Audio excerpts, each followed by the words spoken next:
in terms of volume, this month we had, by the looks of it, 839 replies, which again is awesome. And then we had 359 positive replies, which again Wow. is From really, cold really email, bloody you're awesome. saying? All from cold email. Yeah. Amazing, dude. What's going on, guys? Andre Hakel Jr. here from Client Ascension. I've been telling these guys this is the one I've been looking forward to doing all day. So Anthony and Taig, welcome to the show, brothers. Appreciate What's you being up, here. man? Dude, it's good to be here. Yeah, Yes, thank you, Andre. sir. Looking forward to it all day as well. Yes, sir. So this is going to be awesome. I mean, you guys are absolutely blowing up the Wins channel. I think you just are coming off a record month with the agency. And so we'll dive into all of that. What made it possible? What led you to get there? Because obviously it wasn't just an overnight thing. You guys have been working really hard for a long time now. And so I'm excited to unpack it for myself and for our audience here, like what goes into having a record month with an agency. But before we get into that, if either of you can explain real quick just the business that you run, what is the offer, who do you guys work with, and what does that all look like? For sure. So really, we're working with Entrepreneurs, a podcast. That's education-based shows, really entrepreneurs, business owners, experts in their field who have already launched their podcast. They're experienced in the game, maybe a year, 2 years, maybe sometimes 3 years in, but are struggling with slow growth. So help them turn their slow growth show into a rapidly growing positive ROI podcast, whether that's using that as lead generation or helping them get more book sales or customers. That's really what, who we help and what we do with them. And again, like I mentioned, this journey, I'm excited to kind of get into it. Yeah, dude, real quick, just so I can geek out a little bit before I get into like the actual interview. It's like for people that have a podcast, like I have a podcast and I've been in the podcast game for a while. And like my intention for the podcast is just to connect with other guys and to network. Because I always had this limiting belief you couldn't really make money from your podcast. Like if you grow your podcast, so what? But like, what have you guys seen? Like, why is your service valuable to someone that has a podcast outside of just getting more views? Yeah, honestly, I think to an extent, the thing about not really making money directly from the podcast is semi-true. Obviously, unless you're like Joe Rogan or someone with like a massive audience and you can get sponsors. But if not, like most of our clients, they don't make money because they land a sponsor. They make money because they then get a really good podcast that's really well marketed that gets loads of their target audience, and then they turn them into clients. So I think that's really where people are using podcasts as like a big thing in their business. Are kind of people in the online space anyway. And we've had clients, where like, let's say, for example, you have a super niche show that's super targeted in terms of who your audience are. When we're able to kind of communicate the value of their podcast in the right way, position their show as a right podcast for the right listeners or the right potential future clients, when they get those listeners coming in, because let's say, for example, we have one of our clients who, they're in like the Canadian like real estate / wealth / tax, savings industry. And for them, clients worth so much from the back of their podcast because they've been able to generate more leads from the show, but also nurturing leads who, let's say, book the call and then listen to the podcast and then nurture the right way. And some of them are projected to make like literally $1 million a year off the back of their show because the audience they've built up. So that's kind of what's the word? The value isn't in the numbers, is in the actual attention and the people you're attracting to the podcast. That's what makes it valuable, Yeah, makes a lot of sense. Makes a lot of sense. Yeah, and that's helpful for the audience because, yeah, a lot of people are not going to start a podcast and just start making money by sitting on the podcast and talking. It's more so another one of the channels and mechanisms to generate leads. So I think that's a really cool way to think about it. And it's a unique offer that, I mean, again, I was excited for you guys to be able to share your offer on this interview because I know it's not a super common one. You can scroll through my channel and see a handful of interviews with e-com email marketing agencies, lead generation agencies, SEO agencies, and nothing against them. I ran a cold email lead gen agency. I just always get excited when I come across an offer that's more unique than most because you guys really have to make an additional effort to figure out the service because there's not really like a template or an already laid out plan for you to follow. So anyways, what I'm always interested in knowing as well is how did you guys even hear about Client Ascension? Before we get into like what's happened since you've joined the program and what you're up to now, like how did you guys find Client Ascension? So there's two young gentlemen in Client Ascension. One's called Matas, the other one's called Christian. So Christian and Matas, they were like, two friends, honestly, from back home for both of us. And we've been kind of in a mastermind with them for how long now, Taig? Like a year or so. A year or so now. straight referral, I think we're probably the minority that we didn't find you guys through your brands. I think we were aware of them, and obviously like now we're aware of them, but yeah, it was basically straight referral. So, you know, obviously you guys did a good job to make that happen. Yeah. Dude, shout out to Matas and Christian, man. That's huge. Like, we don't get a ton of referrals just because we don't make like the effort to push people to refer us new students, but we definitely should, because if we didn't make the effort with them, like they wouldn't have told you maybe, and we wouldn't be here doing this interview. So yeah, that's way different. I'm always like waiting for a story of like, dude, I've been following your tweets for this long, or I listened to your podcast. Or it's funny too, just to validate your guys' service. We run a podcast. We don't really put any effort into it other than it's just like a fun time outside of business to just talk about what's going on with what we're doing and kind of decompress and catch up with my business partners. But like people come to us all the time. They're like, oh, I listen to Stick Talk podcast. And that's how I heard about Client Ascension. And I eventually just joined after listening for a while. So it's cool how people can find a program like that. But straight off of a referral. Okay. That's new. So very cool, very unique. And I'm sure the trend with being unique will continue the rest of this interview. But how do you guys approach the program as soon as you guys join? Like, did Matas and Christian kind of lay out like what they saw work or what they saw as being valuable, or did you guys just approach it and try everything? What'd that look like the first few weeks being inside? Yeah, you know, for the first few weeks, I think me and Taig went in with the mindset of knowing that there's going to be pieces that we need, pieces that we don't need. And we wanted to be intentional with our time, because at that point we were pretty busy with delivery, you know, serving clients, but also trying to, you know, manage the business as we kind of go along. So for us, it's really important that we got what we needed from the program and focused on those pieces. So for me, it was like, okay, let me just make sure that my fundamentals when it comes to cold email are great. We were already running some cold email stuff before for a while, actually, already generating, you know, book calls, etc. But again, just making sure the foundational pieces are laid out properly, because it's so easy to kind of skip over the basics because they're the basics. You think, you know what, fuck it, am I cool swearing? I'm a cool cursing this. Yeah, we're cool, man. We're like, you know, fuck it, whatever. I've been doing this for so long. I'm Gucci. I don't got to touch it. But we know with our clients that it's so important that they have the foundational pieces set up, because if not, they're setting themselves up to fail. You know. So for me, it was more so setting up the foundations, looking at some LinkedIn piece that you had within the program, and then of course the script testing and then tracking some of the numbers. I thought was really cool. But those are the pieces that I kind of really just focused in on and dialed in, because I knew kind of what I needed from the program. So I just kind of went in, got what I needed, came out, and of course applied. But that's from my experience. How about yourself, Ty? Yeah, I mean, I think something that's good about the program is we were very much guided to what we needed to do, right? So we came in because we knew, okay, we're doing relatively well with cold emails, but we could do a lot better. There's so much that we don't know. So we know we wanted to focus on that. I knew, because me and Anthony split up our roles like about a year ago now, so that he does sales and marketing, I mainly do delivery. So I knew, you know, we just got loads of new clients. The results are good, but a little hit and miss at the time. So there's a whole load of strains. I was updating videos constantly, making new trainings. So I knew there was a lot of like operation stuff that needed to be sorted out. So, you know, I just went straight there. But what's good is like our success coach, Chris. Shout out, Chris. Shout out, Chris. Shout out, Chris. Shout out, Chris. Shout out, Chris. He of course laid up the shout out, Chris. He laid out the roadblock for us. You know, there wasn't really any room for us to think, what do we need to do? I'm not sure. You know, it was always pretty clear.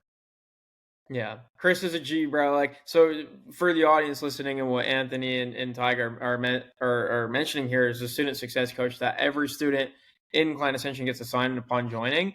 And yeah, you might know what you want to do when you join a program like CA, but also like you go through such a personalized onboarding experience where we learn everything there is to learn about your business and your current situation. And then based on that, connect it to what's available in the program. Because the problem that some people have is they join and they go to all the coaching calls, they go through all the content, and they just get freaked out by all that there is that they could possibly do, and they don't actually do the thing, right? And that's not what we want to happen. It's like you got to piece by piece by piece take it slowly and implement one thing at a time, because focus is really important. But real quick, just to revert back to the start of that story, was there like a specific reason why you joined the program? Like, were you trying to fix cold email or fix operations, or was it more so like this program looks like it could help us with a multitude of things? I think it was the latter. I think it was more so like this program looks like it could help us with a multitude of things. And I think at that time we were kind of looking for a community of people doing similar things to us, or specifically with cold email. Like, we've had other programs before where they might talk about like general coaching or general business, but I was like, okay, how can I find a community specifically that helps with cold email? How to find a program that's specifically catered to, again, understand how to use cold email the best way possible? Because we knew we were doing well with it, but of course, like, how can we be doing this better? What things can we do? How can we make our business better overall? That's really the main reasons why we thought, you know what, let's explore this a bit further. And at the start of the year, make a good investment in ourselves and into the business and see where it kind of takes us. So that's really the main reason. Yeah, I think it was good that there was like a focus on cold email, which is what we needed. But what was also good is we knew, again, we're getting a lot of clients. At that point, we just expanded the team. I think we're a bit like, well, we need to make sure we're good leaders and just need to make sure huge as well. We're evolving. So that was actually a big thing as well. The fact that there's stuff around leadership, around operations, all that stuff. It was kind of like, you specialize in the thing we need, but there was also help in all the areas we needed. I think, it's kind of a fine balance. Yeah, it's so interesting too with the way like you market these things. So I'm like Taig, I'm more on the fulfillment and product side of Client Ascension, but like on the marketing side, I'm talking with Daniel and Dan and Christian on like how they're positioning it. And I'm like, dude, tell them about the operations training and the leadership training and the fulfillment stuff and the automations. And they're like, dude, no, like I know it all sounds great, but like we can only just market one thing, because if you market Client Ascension as like this business university, it's just going to sound like a low ticket product. But if you focus in on just like one thing we do really well, and then someone gets into the program and now they're like, oh my God, like you get access to all these other things too. Like it sets you up for a really nice opportunity to over deliver. So I'm happy to hear you're getting value from not just learning how to do cold email, but also just run the day to day of a business that's growing rapidly. So one thing I love about you guys as well, and I always push people to do this, even the event we did last October in Tampa, the entire theme of it was the power of finding the right business partner. And so what has that been like for you guys? Like with Anthony focusing on sales and marketing, Taig, you focus on team and leadership and fulfillment. Like how is that not just in the business itself, but also in Client Ascension when there's so many things to do in a program? Rather than having to do it all yourself, you guys can kind of split those responsibilities. Yeah, I mean, there's a couple of things. I think in terms of, how it started, why it works so well, we're pretty lucky and grateful. I think I suppose like you and Christian, or maybe like you and Dan, we were friends before this. Like we went to university together. We'd known each other from home. So it kind of just fell into it. We didn't necessarily decide, oh, Anthony is more of a sales guy. It kind of just happened naturally, And I think there was a moment last year where we'd been doing everything 50-50. We went 50-50 on sales calls, 50-50 on clients, and a different coach said, we're just getting in each other's way. I remember at the time being my ego was in the way because he was like, who's got the better close rate? I think Anthony's was 31 and mine was 29. And I was like, does this really mean I got to never do a sales call again? Like I kind of felt bad because I kind of thought, God, what, like, am I even going to have enough to do at this point? But the thing is, with more clients, there's actually a lot more to the operations and delivering a good product and pumping in testimonials that then comes back to feed the marketing than I think is like what most people see, like you say. And I think with Client Ascension, like with a program, I mean, it's been massively helpful. I can't imagine what it would be like trying to do it on our own. I think the fact that we have the community and our teams and stuff, they're really helpful. But I think for us, being able to just split up our roles, I know, for example, I focus on certain calls, Anthony focuses on certain calls. It really helps, as I'm sure you can relate, right? Working with partners. Absolutely, bro. Anthony, your perspective on that? Yeah, I mean, it's huge. To be honest, one of the biggest dubs that goes along with this is I wake up, dude. I wake up, I message Taig, I say, dude, we're winners. We're here to crush it. We'll have a smile on our face. I get to work with my brother. We get to kind of take on the world together, build a business together. Dude, it's so much more fucking fun. Like, what the hell? So Like, if I was much trying to do this by myself or like alone, that would be, I don't know how people do it. That would be so draining. Business is hard enough. And it's kind of like you can have the lows, like low lows. And if you by yourself, it's like, dude, what the fuck? Like, I've had days where I'm like not feeling good, or I'm not like in the best state of mind, or I'm feeling like, my negative self-talk. I'm, relatively super positive, but then Taig will be in a good mood. There'll be days when Taig's not in the best mood, and then I'm in a good mood. And it's kind of like you balance each other out. And I think business is so chaotic that having not just a business partner, but having someone that you can go to who's a brother who like you're on this journey with, it makes it so much sweeter. Like waking up in the morning now, I'm like, fuck, I get to like build this awesome thing, make a shit ton of money, help clients get amazing results. and I've got my brother next to me kind of on that journey. It's fucking awesome, mate. What better thing is that? It's like, Yeah, doing real that. talk.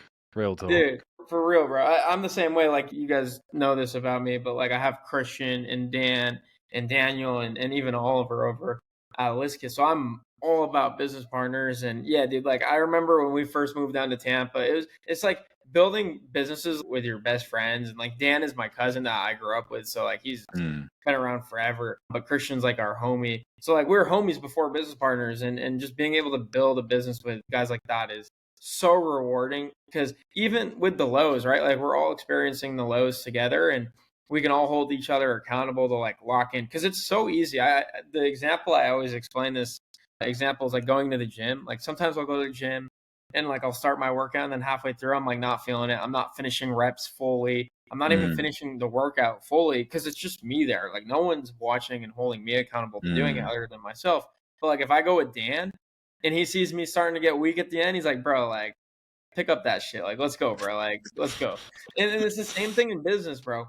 And then when you do win, it just makes it so much more fun, dude. It's Mm. so much more fun, because it's more. It's not just you anymore. It's like it's bigger than yourself, and you get that especially with your team, right? Like, once Facts. you start to build a business big enough that can like provide a livelihood for other people, not only that like supports them financially, but also gets them into a state of like doing something they're passionate about. Mhm. It's the best feeling, bro. And it's not easy work to get there, right? So, in regards to the work itself, since joining the program, like, what are some like actual things, both of you, let's start with Anthony, that you've like learned from the program and then actually implemented in the business, and how has that worked out for you?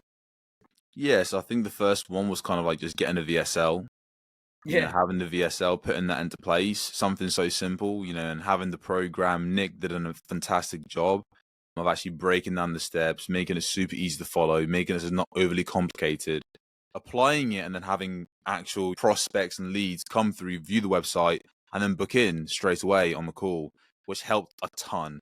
So that's one straight before and after, where like we had just automatic bookings coming in, less follow-ups we had to do because we were just booking themselves in, which is again exactly what you want. And also just learning that skill and being able to apply just like in different ways, whether that's now I'm currently experimenting with creating a YouTube video and having the right formula in place with YouTube videos and how we want to do that. So that's one thing that's been huge from that perspective. And then another thing would just be kind of like just honestly, when we have a monthly check-in with Chris, having our monthly audits of our business, kind of looking at our numbers, actually seeing things for what they are, seeing what trends are popping up, and then knowing how to change our behavior, running the actual business itself with much more clarity rather than just being like, Chad scaling of like, yeah, let's fucking, I was like, you can't do that. Like, you can get to a certain point, but it's not consistent. And then when you don't have that consistency, you just feel very, what's the word? Volatile. Whereas Yeah. now, because of the changes we've made, because we're tracking our numbers a lot more, we just feel a lot more confident that we can have more predictability and reliability with our systems rather than just being like, oh, we've got results 1 month. How the hell do we replicate that? Those are two things for me that comes to mind straight off the bat. And on that note, we're more profitable. Like you said, Yes. it was more predictable. I mean, bottom line, we are just making more profit. I think the month Yeah. that we joined Client Ascension, we actually ended up, even though we closed, I think, 6 clients, and of course we made the investment, but we ended up in the minus. And Yeah. it's not because of the investment or anything like that. It's simply because we weren't looking at our numbers, and in hindsight, we were essentially spending borrowed cash from the previous month when we had a big month. We just didn't know what was what. So I think following on from Anthony's, both of us definitely become a lot more data driven, which is huge. I think it's the person that you need to be to kind of break past 50K. Yeah. We were just not enough, like in terms of like looking at data, making Mm. objective decisions like that. We'd always come up with things, but then we just wouldn't stick to them. So just having clear systems to kind of follow with it. I think the CEO dashboard that you showed, that has been a game changer for us. I haven't actually said anything, but we've implemented that. It's been huge. Yeah. So stuff like that has really helped.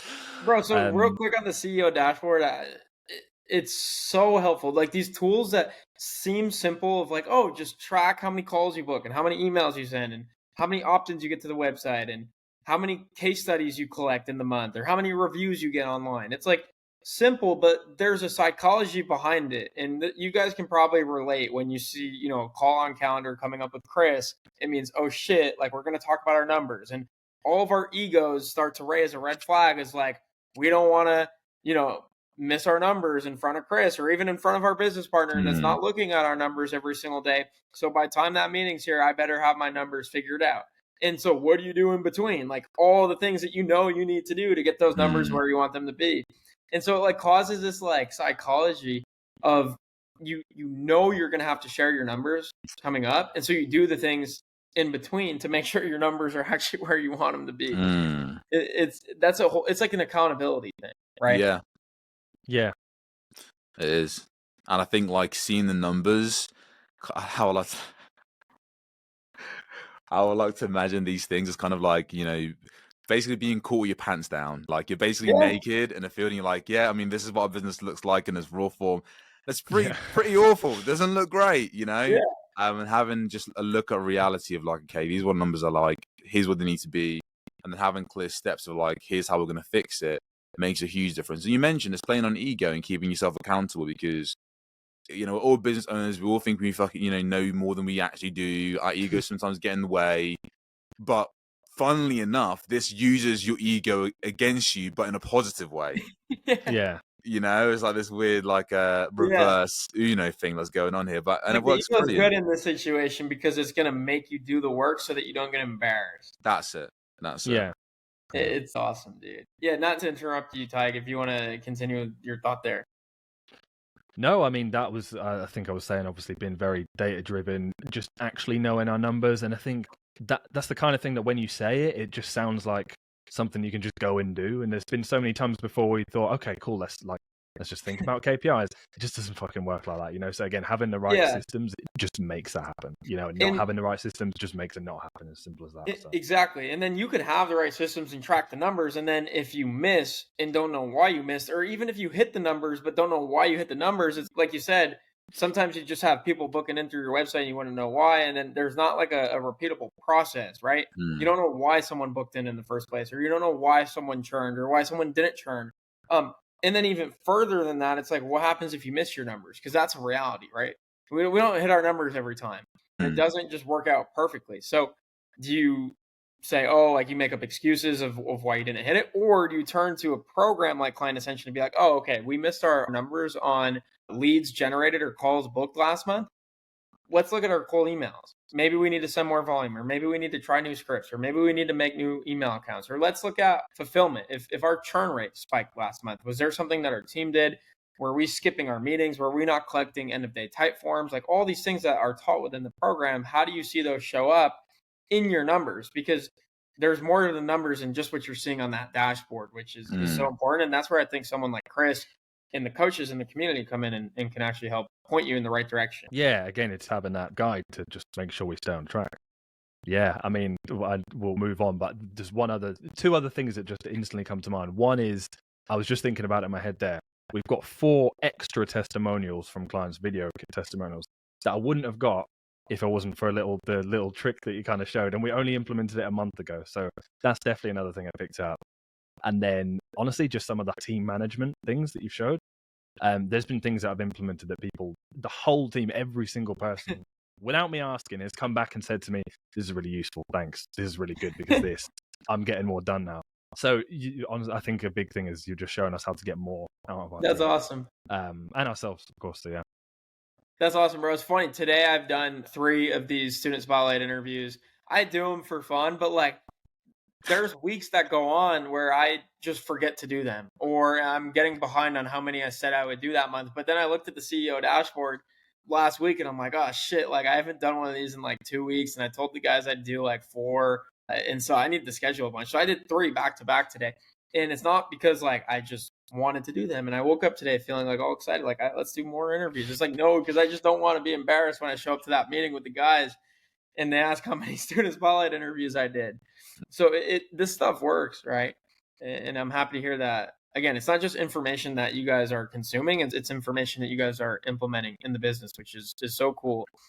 And so I want to talk a little bit about results as well, because like all this stuff sounds great and your team members are happy and you guys are happy and you're celebrating wins and you're generating leads, but like what does that actually look like for your business? I know you guys have shared some pretty crazy numbers privately, so don't feel the need to share numbers if you're not comfortable with that on the call, but just in general, where is the business at how are things going? What major changes have you seen with like the actual health of the business since when you first joined? In terms of the results, yes, but it's been awesome, to be honest with you. Like, we're booking 100 plus calls per month easily. So last month we booked just under 170 triage calls, which is like discovery. So we've got two, what's it called? Two call close. And of course, it's the discovery, then it's the actual sales call itself. So now I'm booking 100 and, 168 to be precise, discovery calls, which has been awesome. And then little things like when it comes to actually increasing our shop rate, like speaking to Dan, having like the coaches who I can just reach out to directly and get their feedback on how, hey, look, our shop rate is currently a bit low.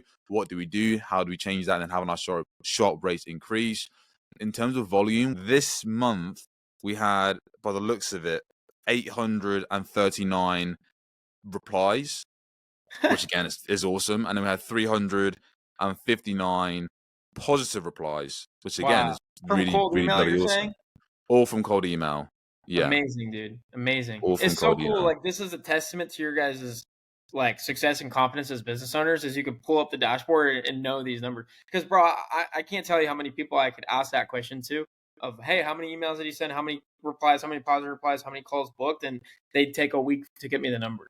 Like we're sitting here on an interview and you have them in front of you because of the things you've implemented. I think that's so awesome. Absolutely. Then again, in terms of a lot of results, we're basically from the point of us joining, I think from last month, on average. So our average over the last 4 months, then this month, we basically tripled. More than tripled like our revenue, but more importantly, our profits actually gone up by like near enough like 100%. Not 100%. Well, like I said before, we actually weren't profitable. Sometimes we Wow. were, sometimes we weren't. That does include paying ourselves, so that'll be like after we paid ourselves, we weren't profitable.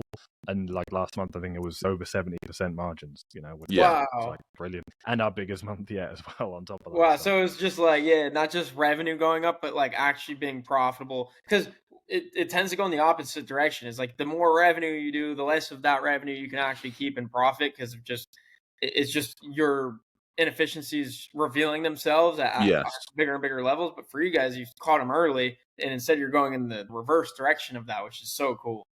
Yeah. Yeah, we've literally tripled our revenue, and we've also like, I don't know, whatever, just skyrocketed our profits as well, which is nice, right? Because you hear a lot of stuff like, oh, yeah, I did this rev, and that is like, oh, like, was the actual cash, like, and I think that's something that we didn't really appreciate as much.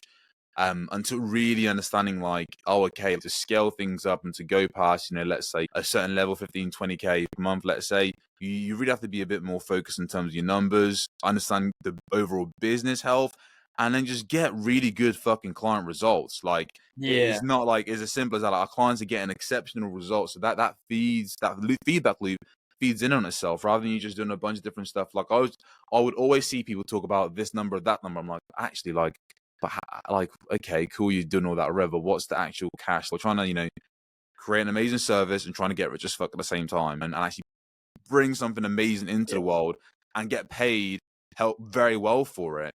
But what's the point of doing all this work as an entrepreneur, as a business owner, and then barely, I say barely getting by, like we're not like starving, but like barely making a profit from the business itself? It doesn't make any sense. Yeah, and you see, it's always demotivating too as you build a team. Like naturally, you just start to get more greedy. It's like, man, I'm paying some of my team members more than I'm taking home at the end of the month. Like something's seriously wrong here. And so to be in a situation now where you guys can get paid well, and your team can get paid well, and your clients can get the results that they're there for, everyone's winning in that situation. And that's when it really does become fun. And when problems do arise, it's like, dude, all the motivation you need is right there to just keep pushing past those problems, because you know what you're capable of, and what it's like to be in that situation of everyone winning. It's so cool. And I guess like 100%. Go on. I was gonna say, so in terms of a number that I'm happy to share, which I'm proud you of. motherfucker! I know the one you're gonna say, and I was about to say it, but go on, carry on. I guess now what I will say is, in terms of numbers, is we were able to give out commission to our sales rep Archie. Big up Archie. Big up Archie. We were able to give him £12,000 Wow. commission for the month, which was bloody awesome. He absolutely deserved it. Like, he's been absolutely killing it. So that was epic. That was absolutely epic. Huge win. I love how that's a win that you guys are excited more than anything else to share. I was the same way. Like I hired, funny enough, actually, we hired one of our boys from high school. Dan and I, again, we're cousins. We grew up together, and then we went to school with this one kid, and he was our boy. Peter, actually, a lot of guys have had their sales call with him. We did. And he had no idea what online business was or entrepreneurship or cold email. And so we trained him up to do sales. And yeah, when we got him his first 10K payday in a month, it was just the coolest feeling ever, bro. Like that was my biggest win ever. And so just being able to like create wins and opportunities for other people through the work you're doing there's nothing like it, bro. Yeah. Yeah, 100%. And for the record, we actually had Peter. I remember him saying that on our sales call. Yeah. But again, at this point, we didn't know, we didn't come because of the brand. So we said, oh, I know they're my friends from Twitter. You know, the guys on Twitter, they're my friends. And we're like, I don't know who they are at this point. But, well, that's cool though. But I did remember thinking it was cool that, you know, you just kind of managed to bring him along, right, and give him something that he now thrives in. But yeah, 100%. I mean, that was what I was going to say, Anthony.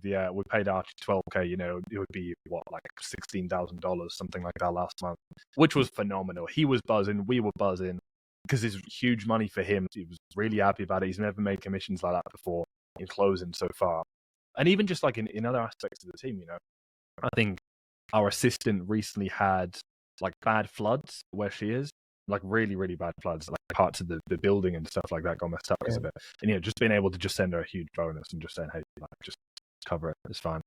Stuff like that is huge. I think me and Anthony have been having conversations recently, just like between us, talking about how much the value from our business trickles down into our team's family. Dude. And then the team's family's people that they interact with, you know, or like our clients and our clients' family.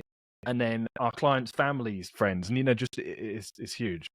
Just think about that. Been bro. very grateful for that recently. It's a huge responsibility, and the fact that you choose like gratitude rather than like fear is huge as well, because it's not for everyone. Like there's a big weight of responsibility that you guys have to show up every single day and put your best foot forward.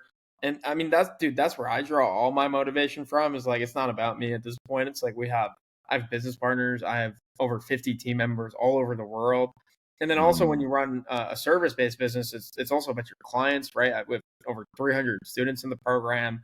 And so it's like, if you can help your students or your clients, like then now you have more people listening to this podcast that's putting out good information into the world. Like the trickle down effect of what you guys show up every single day to do, and even the sacrifices you made early on and still have to make, is so rewarding, bro. It's so rewarding. It's very deep, right? Like I think, like, you know, it's set up like almost like as a pyramid, and I think sometimes in business you can forget about it, or like, you know, if you haven't got like a mission or your vision and principles. But if you just realize and kind of just accept that, oh my god, like you have you, and then underneath you have your clients and your clients' life that you affect, but your clients also have clients. So now your clients are getting better results.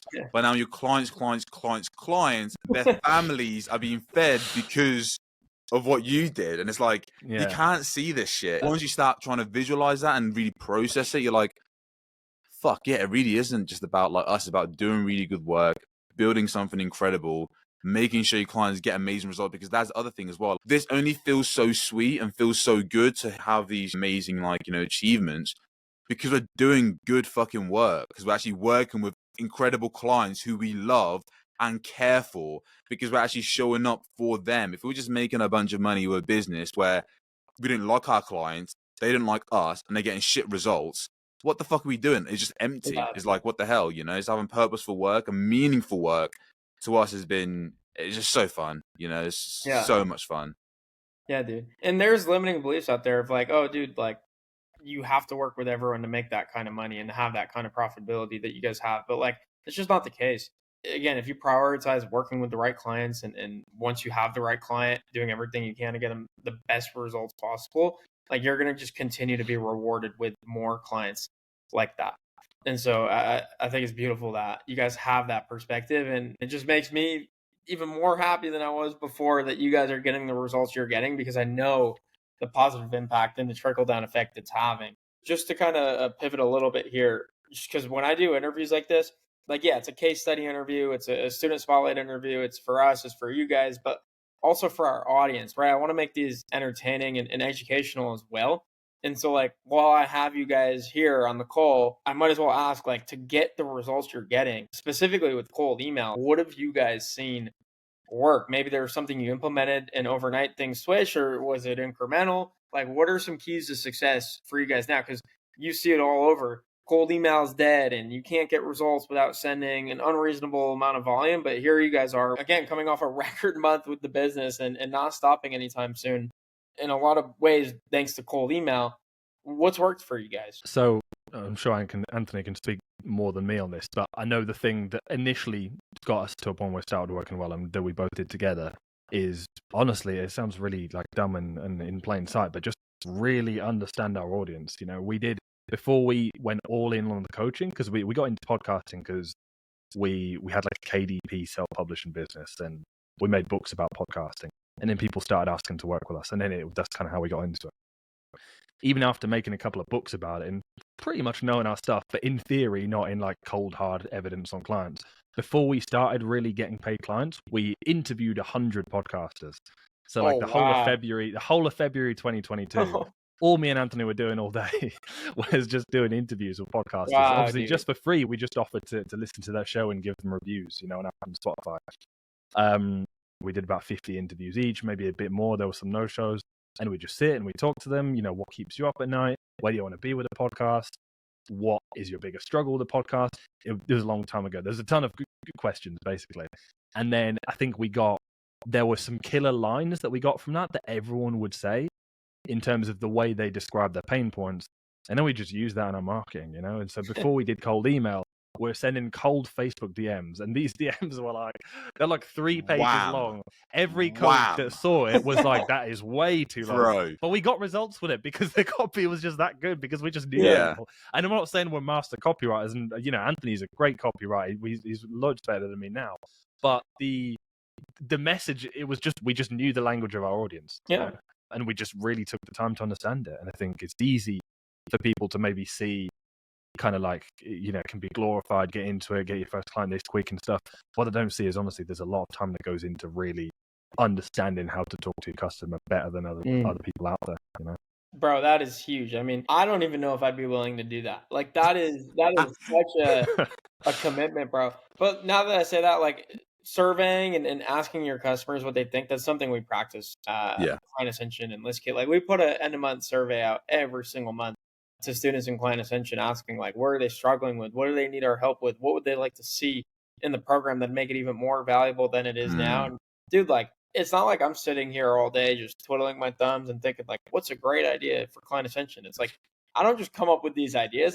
I get them from students, like from our customers. And so it's refreshing to hear that, like, you guys are actually asking the people that are buying your shit, what is it that you want to see? And learning about the things that keep them up at night so that you can speak to them in a way that makes them feel heard and seen. Absolutely.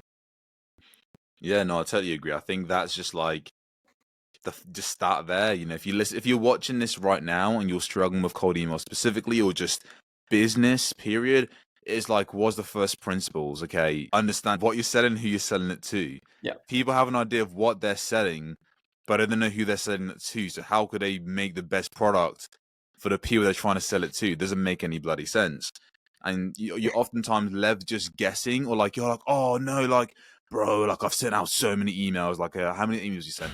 I've sent out, like, 5,000 emails, or like, per day for the last week. Nothing's happened. You know, dude, I think the market's saturated, bro. The market is bro, you fucking copy shit. Like, you're not speaking to your audience. No. You're giving them offer they don't really care about. Like, it's just deep human psychology. And I think the more competitive you are in a space, this is my opinion, if the more competitive the space is, the more important and the higher of imperative it is for you to really understand who you're selling to, because you're competing against everyone else who's in that guy's inbox. And if you don't know exactly what they want, you're going to be ignored. So don't be surprised if you send out 20,000 emails and no one's responded to you when you haven't done enough market research. It's really that simple. And I think sometimes you want to have like the tactics and the strategies and this script and bloody that script, and or like, you try this, deliver, but it's like, bro, just give your market the offer that they want. Just do that. How about that? Yeah. That's kind so of it. refreshing. I think the point of in a crowded market is even more important, because they are so sick and tired of reading messages that don't resonate. And so as soon as they come across yours, it's like, oh my God, finally, someone, right? And that's who they click with and want to associate with. So that's how you dominate a market, even if it's crowded, bro. There's all the BS of like, oh, it's saturated, or oh, this has Mm. become too competitive, or now you need to send a crazy amount of volume. It's not even worth it anymore. It's like, no, just optimize the fundamentals, the basics, dude. Like, start there. That's it. And I guess other piece as well. Like because I think people are gonna watch this and I'll be doing the same thing. Like, yeah, cool guys, I get that, but like, come on, give me the source. Like, what's really, what's really the secrets? And I get that. And I think honestly, start with understanding your audience. The second thing I'd say is, of course, just follow up. But for me, strictly having hilarious follow ups. You Yeah. could do memes, but they're being used as well. So we have very short, condensed ways of following up with people. Like, hey, 007 here. You saw you missed my message. I'm a man on a mission. Making it fun, dude. The amount of people who reply to that message saying, message received, sending signals now. Here's my location. Then they give you their number, or like they tell you, here's my link to book in, or they say, mission accepted, send over a link. People. I think I learned this from, I can't remember. I think it was like established people, like some marketing guy, whatever. The principle is people are inundated with such boring and stressful messages over email. Put a smile on their face and give them a dopamine hit for opening up your email. Yeah. They might miss the first, the second, but the third one, if the third one's also hilarious and they're feeling good just interacting with you in a cold email, when they show up on a call, the number one thing we hear from prospects when they get on the call is, you know what? I get so many emails, I completely ignore them. But yours stood out to me and it made me laugh and then put a smile on my face. So I thought, you know what? Why not? And then I got the third follow-up, and that was also funny. So I thought, you know what? Let me do it. So I think having humor and actually making people laugh and showing a bit of personality through the copy, you resonate with that. And I think demonstrating you're a human and demonstrating your skill through your copy and understanding your audience tells them that this guy's different if he's been able to get through to me in that way, Huge, bro. Yeah, so it's not just be funny, it's also still resonate and communicate to them in a way that like shows and conveys you understand them and their pain points and their desires. So it's mixing those two things together, and that's the sauce right there. That's something we found success with as well. I mean, the most famous example now is the detective emoji. We always just thought that was hilarious. It's like, rather than spewing a bunch of words again at this point, like, let's just send a freaking detective after these guys. And people always find that so funny. And like, that was Christian and I just like sitting on a call, just being like, dude, like, I don't even know what to write at this point. We've said everything in the first 3 emails. Like, what do we send now? I'm like, just send a detective emoji and send the detective out after them to investigate the situation. What's happening here? Why haven't we got a response? And people respond to that more than the emails we spend all day writing. And it's too funny, man. But that's awesome. I want to be respectful of your guys' time as well. One of the most important questions I have to ask, though, is, again, this is to serve the students in the program currently who are not seeing the results that you guys are seeing. I'll ask both of you guys 1 or 2 things that you would recommend that they do immediately, whether it's attend calls, go through certain content, connect with certain students. Like, what would your piece of advice be to some students in the program that are just struggling and want to have a breakthrough? Okay, you can take it away, Taig, fine, and I'll answer. Yeah. I'll let you come in with the big, deep philosophical answer. I'll just give the quick one. Give them some time to think about it. Let him cook. Let him cook. Nah, a huge one I think is just take use of I feel like saying accountability. I've always found it just like, blah, I don't need accountability. Or like whenever someone says it to me, I always just think, I can keep myself accountable. But the truth is, the accountability that we've got from Chris and just the community in general, but particularly being able to work with Chris one-on-one, it forces us to come up with our priorities for the week. And then I literally write it on my whiteboard and have it in front of me. And sometimes in those moments where I'm like playing Slack whack-a-mole or something, because I'm kind of not 100% sure what I need to do, I just look up and I'm like, right, yeah, there we go. And it just lasers focus me back. So I think the point I'm making would be kind of about focus in general. But, for me, anyway, that was just really leveraging our student success coach to help us get clear on what we need to do and just executing and just laser focusing on that.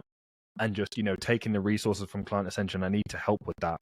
And I think that would be another thing, I think it helps to know what you need to do now and what area needs most of your attention now, and just conquer the stuff in client ascension related to that, whether it's the coaching calls, the modules, leveraging the particular coach for help on that, and just forget about everything else for a minute and just laser focus on that, move through to the next. And again, that's why having a success coach helps, because it helps you laser focus on one thing, move through to the next. So Yeah, the takeaway there, and it's so well said and articulated, is focus, right? Because again, in client ascension, it's like we can help with everything essentially, right? We have 17 coaching calls every single week. We have almost 300 trainings in Kajabi and community members that are doing all sorts of things. It's easy to get distracted and think like, oh, this looks cool, or oh, this looks cool, or oh, this looks like it'll help me. But like relying on a student success coach that knows the program in and out and knows where you're at with your business and what your business needs now, and just doing what they set you on, and just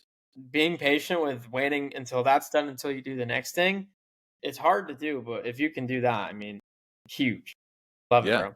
I feel like that's the tactical side, I guess. But I guess if I had to say one thing, which is more like the mindset side of things, honestly, this one was huge for me. This is going to sound a bit crazy, but stop being so ambitious, when you first get started, which sounds insane, right? But one thing that screwed me and Taig, not screwed us up massively, but like one thing that I wish I could tell my younger self, I say that as if I'm an old man, like I'm 70, pretty young as it is, but would just be like, dude, like what you guys said, like face what's in front of you and stop looking at all these different people and putting them on pedestals or seeing like people doing crazy numbers and then having someone else's crazy number be the thing that you're now aiming for, because oftentimes you're so far away from your goal that it can feel disheartening when you're not making progress fast enough.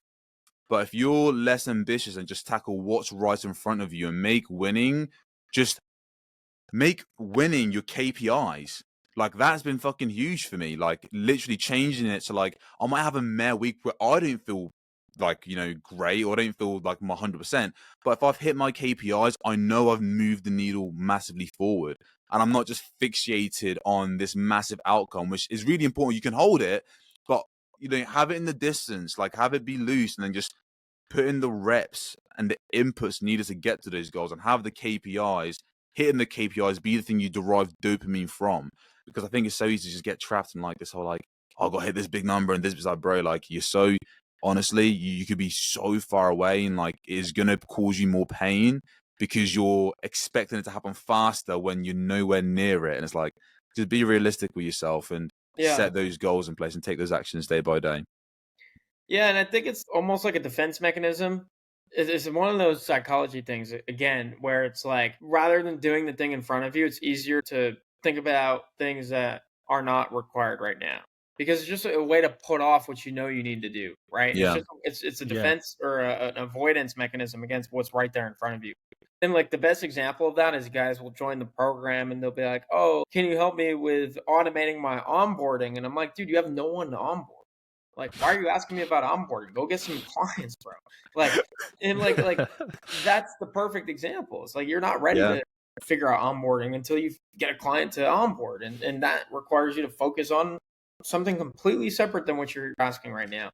And so, just being able to realign students in that way has been huge. But it's helpful to hear it from me. Like the self awareness of that is a game changer. But dude, you guys are beasts. This is, I think, the longest student spotlight interview I've ever done, and I'm happy about that, just because of how much value is in this outside of just like, oh, what are your results? What's so good about client ascension? Like there's some real practical business principles and strategies being discussed all throughout this that I'm sure people are just getting tons of value from. So I appreciate you guys spending the time and sharing that. So the last question I have for you is, at this point, if people are watching, which I know a lot of people will stick to the end here, they just want to know how they can get in touch with you guys, and whether it's explore working with you and your services, if they have a podcast or are looking to get into podcasting, or just connecting with you guys as fellow agency owners or entrepreneurs. What's the best way to do that? So the best way to do that, what's funny? Like both me and Tyg don't even have like too much socials. Like we're not really active. But I would say if you're genuinely trying to get in hold of us in terms of working with us, just email us. Anthony or Tyg at getmorelisteners.com. And then if you're again a business owner, expert, coach in your field with a podcast already established, and you want to turn that bad boy into a fast growing show that you're happy about and feel proud about, and it's actually giving you the return on investment of your time and effort, then be sure to, of course, check out our website, getmorelisteners.com. Have a look through. If it's a fit, fucking awesome. Happy days. You booking a call. And if it's not a fit, that's totally cool as well. That's kind of my little pitch. I love it, bro. Awesome. And also, if you're in Client Ascension, easiest way I would imagine is right there in Slack. That's it. Shoot these guys a course. DM and connect. But again, I really just got to say thank you to you guys for not just sitting here and sharing as much wisdom as you have today, but just the work that you've put in to get here. It's inspiring to me as well, even with the position I'm in as a coach and kind of having built a lot of what you guys are going through in Client Ascension, at least.